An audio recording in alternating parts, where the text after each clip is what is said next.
Hi, my name is Natasha Kapaya. I have a website called shadypencils.com, and I like to do art. Drawing is a big passion of mine, and I wanted to make a video and show you guys how I do it and how you can too become an artist. One thing that I always look for is sort of a smooth, flat surface, one that I can like blend easily on, because it really helps to kind of create that texture, I find, especially when drawing faces.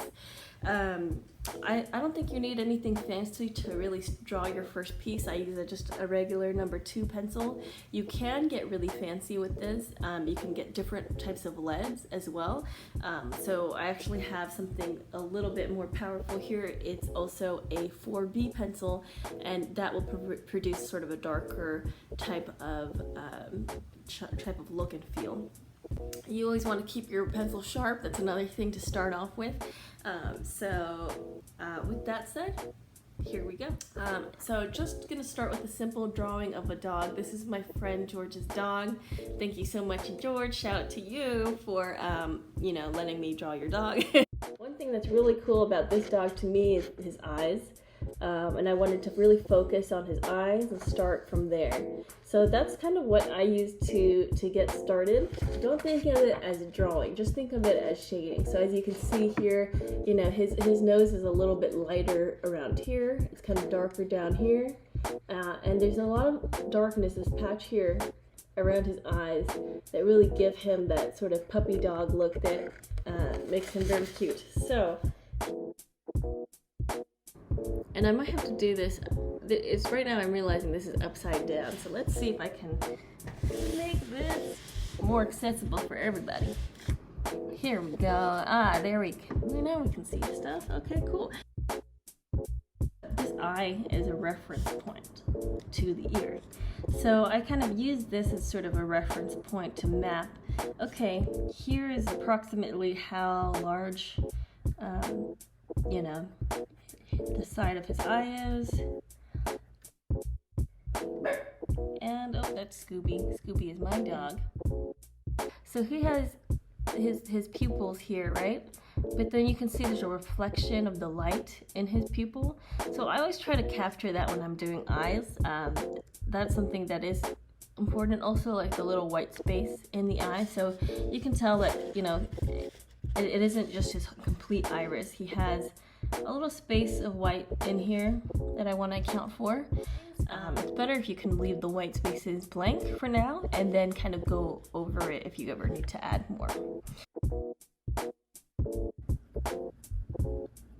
As you can see, the piece doesn't look like much of anything.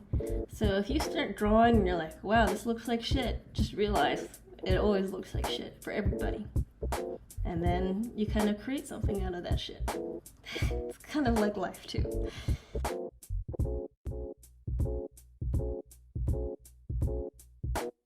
You see how he has on his eyes here this sort of light area, but you can definitely tell he's still got black fur. It's just a little bit lighter there. So what I'm going to do is actually take my eraser and define that at the very end of the piece when it's a little bit ready. I'm not going to finish the whole piece here today, but just knowing how it's going to start. When creating a new drawing is I try to create the entire shape. So just to help me when I do revisit this, when you see something a certain way, you try to draw it. But when you come back to it, you sleep on it and you come back to it, you start to see something a little bit differently. They say that basketball players actually, I'm a big fan of basketball, they say that basketball players can actually do better the next day after they miss a bunch of shots, because in their sleep at night they're just replaying it. So I don't know if there's truth in that. I like to think that there is. So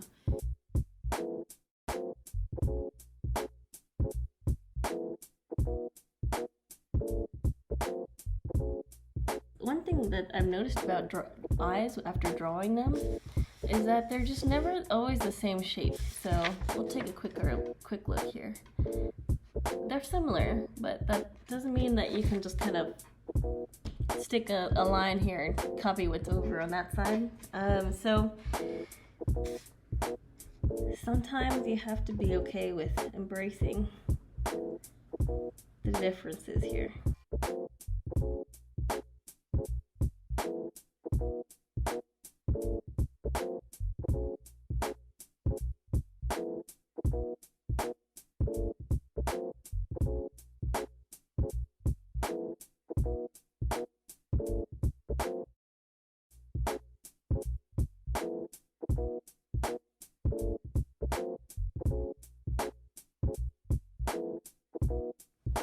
So I think for the purposes of this video, we've kind of demonstrated sort of where we're gonna go with the piece and where the dog's gonna go, kind of really just putting down the base of the shape.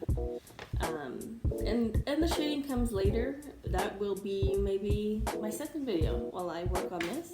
Hope you enjoyed this. Thanks for joining me, and see you for part 2.